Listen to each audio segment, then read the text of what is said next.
what would it take XRP to be 100K and what year?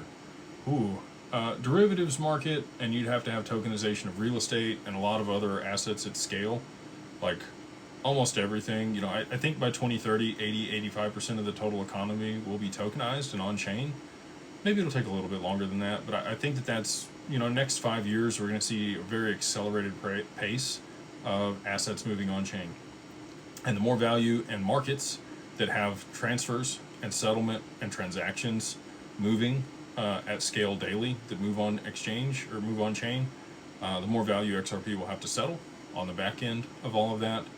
You've seen all the rails and the interoperability built out at this point.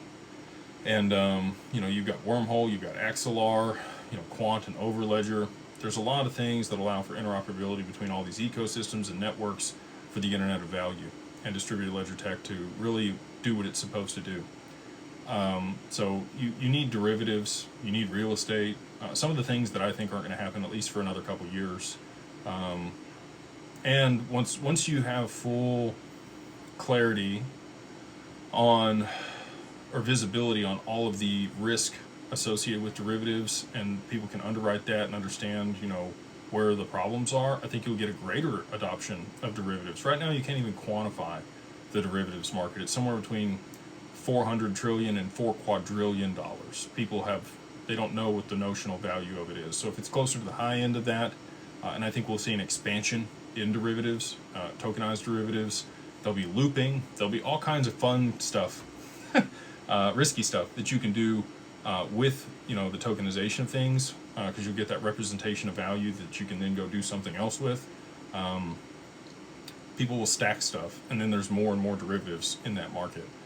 And as long as the base is solid, if XRP becomes a tier 1 asset, you have US Treasuries, you have gold.